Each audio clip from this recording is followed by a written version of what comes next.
all packed up and ready to head out.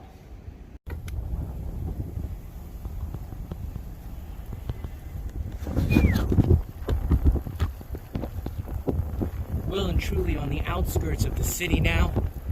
I'm entering the countryside on my way to visit a castle, which will be the main stop of my day. I have scheduled a stop for lunch as well at a grocery store. This is really the beginning of my spending as little money as possible phase of the bike tour. But if you're going to be riding through the countryside spending no money, there are worse countrysides to be riding through.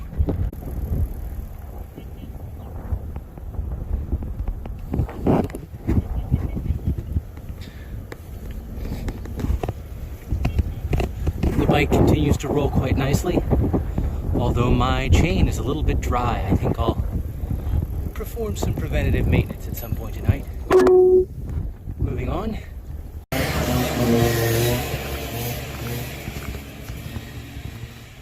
Your destination is on the left. Oh, destination.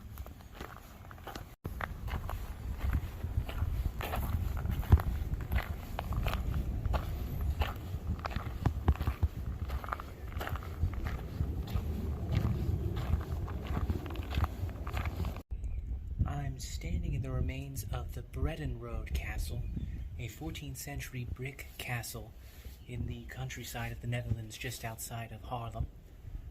The guide on the way up here was extremely informative and was telling me that this castle was built for a royal family who fell on somewhat of hard times and came down the wrong side of a couple of conflicts. The castle was leveled twice and rebuilt twice. So parts of it are original from the 14th century and parts of it are not. And then in the 19th century, a revivalist group took hold and rebuilt large portions of the castle however they thought it should have looked. So we have a mix of 14th century brickwork and 19th century brickwork in a extraordinary looking castle design.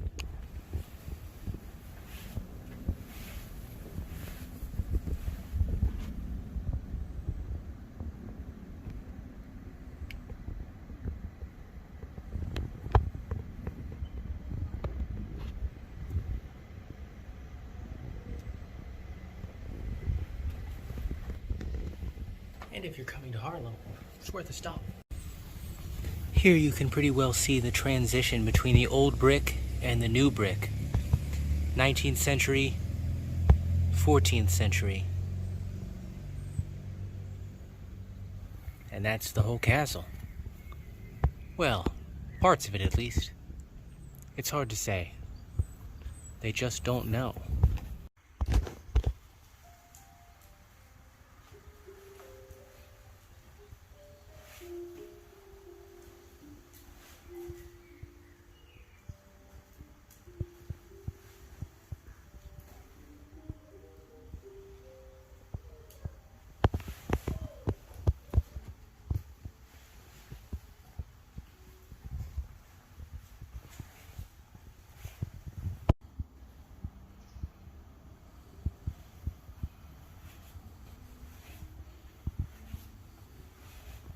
Here a little bit of an exhibition of local art of the castle and surrounding grounds.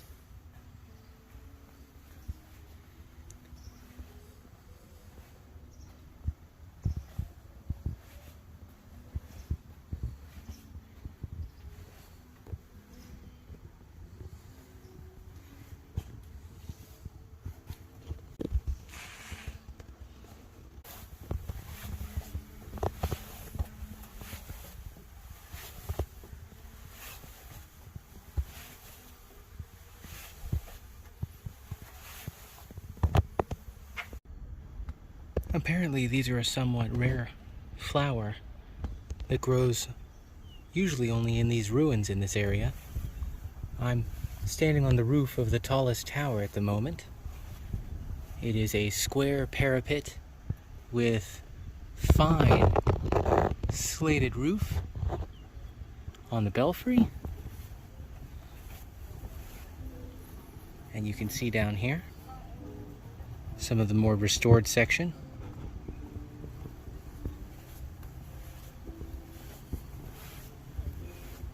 A truly gorgeous day to be touring a castle. Well, here's the chimney and the top of a tower. That's the spiral staircase I was just in. Well, it looks like my second historical stop of the day is closed off due to massive flooding. Oh, and I just picked up a silkworm. That's my bad. So, lots of flooding in this small forest in Haarlem. Well, towards the seaside of Haarlem. We even have a small section of the path here that's flooded over, sadly. But what are you going to do? Onward to other things, I suppose. Here I am on the Venerata Strada, which I believe is also the Eurovelo 12, though for love nor money I cannot figure out that is the case, definitely. And I'm heading out into the dunes, hopefully for a nice soft camping spot tonight. If not, I guess I'll figure something else out. I may have overdone it a bit today. A little bit overexcited. I wouldn't be surprised if I've done 45, 50 kilometers. My bad knee is feeling it. I can tell. Evening of the 11th day, if I remember correctly. I had a pretty long day today. I ended up doing almost 60 kilometers, so clearly I burnt myself out. And now I'm in the dunes in South Holland. Yeah, somewhere along the coastline. I was looking to meet up with the Eurovelo 12, but I could not figure out where the trail is at. It's not very clearly marked, but I'm on basically the only cycling route going from north to south where the Eurovelo 12 claims to be. So either it's on this route or somewhere else. Right now I'm sort of doing the exhausting part of stealth camping, which is where I have found a spot here concealed out of eyesight behind these dunes. I'm off a side track of the main cycling track on a hiking trail off of that hiking trail behind several dunes. There's also a fence to my immediate left. And right now it's about, I'm going to say 8:30 at night. Give it another 30 minutes and the countryside will be completely dark, which is good because that means I'll set up my tent right there in this small, flat, grassy opening just beyond me. So now I'm just laying around waiting for the sun to go down, really, which is exhausting. So I'm just going to lay here for a while and watch the sunset, and then afterwards I'll go to sleep. Tomorrow I'll wake up and do the same thing again. And I'll keep doing this for as long as it takes to get me back to being something like even on money expenditure again. The good news is I spent a grand total of €3.75 today. So assuming I don't spend any money overnight, that's a pretty good step towards getting me back on track for things. And it nets me a gorgeous camping spot here in the dunes. This is what it looks like around me. I've got my bike laying on its non-drive side on the ground, and I've got my bags off the bike sitting beside me, just trying to keep everything low profile so I'm not silhouetted against the sky. The ground covering here smells absolutely amazing, and the sun's setting just right over there. I went ahead and gave it a brief check. I'm not in a delicate ecosystem by any means. All of this is tidal plains and could potentially be flooded 2 or 3 times a year. So I'm not crushing any endangered species or breaking up any delicate soil structures or anything like that by sleeping here. All this is just fairly rugged, and my putting a tent there overnight is not going to do anything bad to the local ecology. Which is good, because if it did something bad to the local ecology, I wouldn't be here.